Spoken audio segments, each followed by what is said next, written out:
It is Friday, the 24th of July, 2026. The time, of course, is 10 past tomorrow.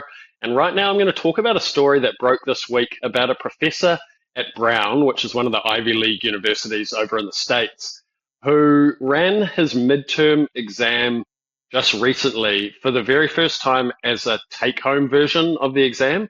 There was some kind of breakout of sickness in the university, and so he let all his students take the exam home. He's a professor of welfare economics, which apparently is one of the harder courses at Brown. So he announced this. He announced that the exam was going to be a take-home version.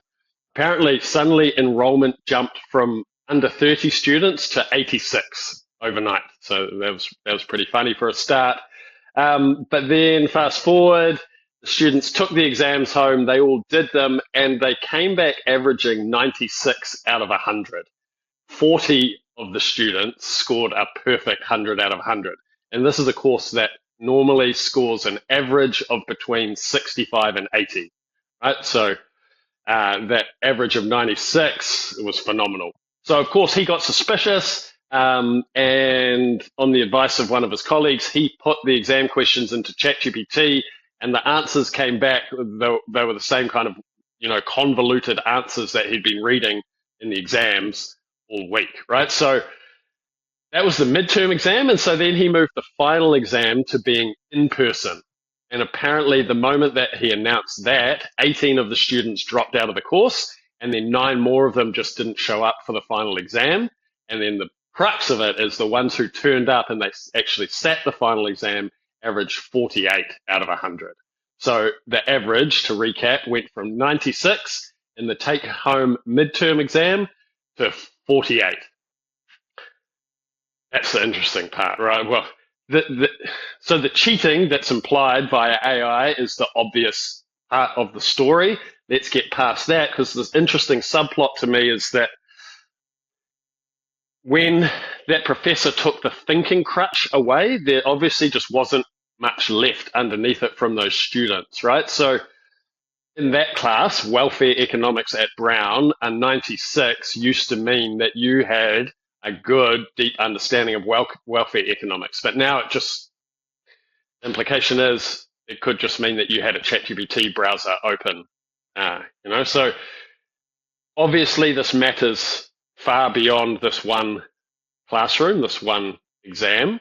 But I want to be careful here, because this conversation certainly isn't new. We've been having it in various forms since people first started seeing ChatGPT in November of 22, right? But normally at this part of the conversation, it's where it falls off the cliff, right? So for the record, up front, I don't think anyone's brain has rotted in that professor's class. There's nothing that dramatic. AI does not rot your brain. I think of it more like debt, right? So those students, they took a loan. They offloaded their thinking, and they got that cash hit straight up in the form of those cheap exam scores. But their bill will turn up later for that debt. It'll turn up when they get into the real world and they walk into a job interview and they actually need to use their brains and call on real world knowledge to prove that they're worth hiring. It'll turn up in social situations with their friends when their friends are in interesting conversations, and then they realize they actually can't contribute to those conversations. It'll turn up later when they've got families and their children and their spouses need them to think and plan and reason their way to solutions to their life's challenges. The university backdrop is actually just the most visible version of this cognitive debt. And it's because someone's there watching you. That professor, he only had to move the exam back into a university room, and the truth was exposed pretty quickly, right? So, but at work, nobody moves the exam to being in person. And so, no doubt you're already feeling this. It gets called AI slop. One of your colleagues runs a task through AI and they don't read it properly, and then they forward it on to you and it looks fine, but it actually isn't. And so everyone downstream of that pays the price for it. They end up checking it and fixing it. And the person who sent it saved themselves a few minutes, but they handed off the actual thinking debt to somebody else, right?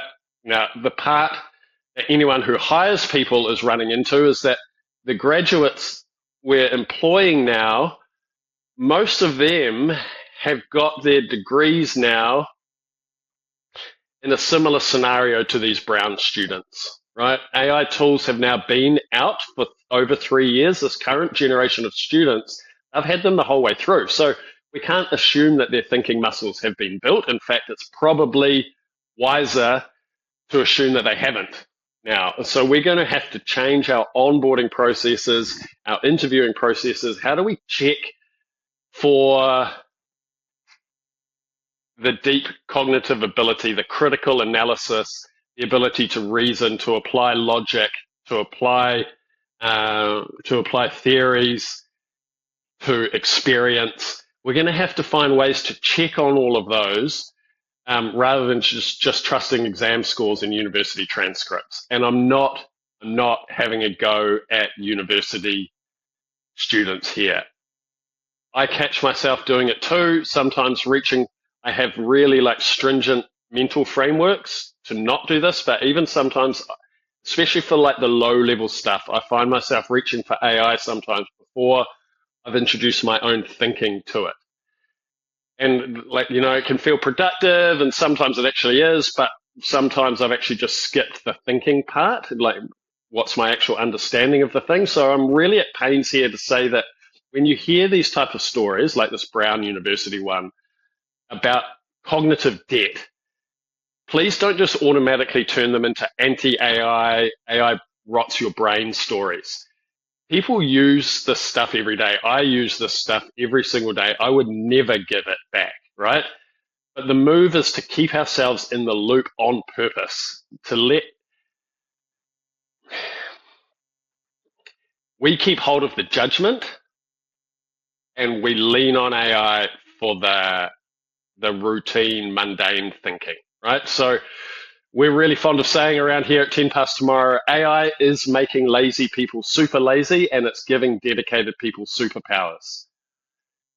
So at 10 past tomorrow, we teach 2 questions to all of our clients and their organizations to make sure that they land in that latter group, the dedicated people getting superpowers. So everyone in our client organizations, when they're using AI, they run these 2 questions through their heads. First one is simple. Finish this work with AI. Does this represent my best work? That's the integrity check because it's their names on it and their company or organization's names. And that implies, have I been involved in this? Have I been involved in the thinking? That's the first question. The second one is the tough one. It's how have I changed the output since the AI's first draft it gave me?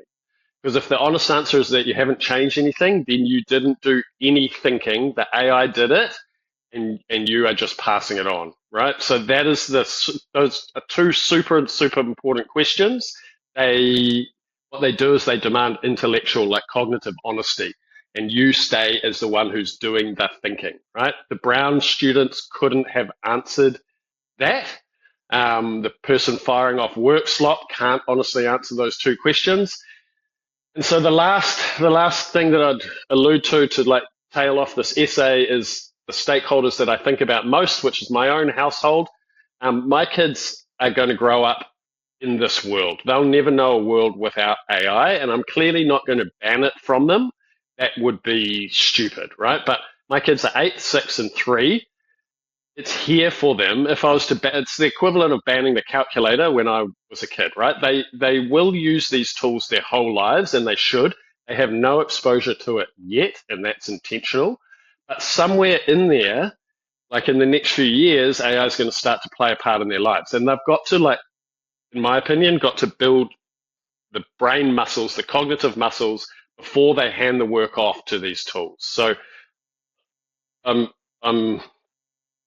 it means a lot to me to teach them how to do the hard bit themselves first, right? If they learn to think a problem through, AI can take them further. But if they haven't, it just lets them skip that practice that they need, right? And if they do later in their lives, that cognitive debt collector will come knocking on their door. So My question for you, I guess, is if somebody moved your exam to be in person tomorrow and they took that thinking crutch clean away from you and they put a real thinking problem in front of you, what would your score be? Would you be 96 or would you be a 48?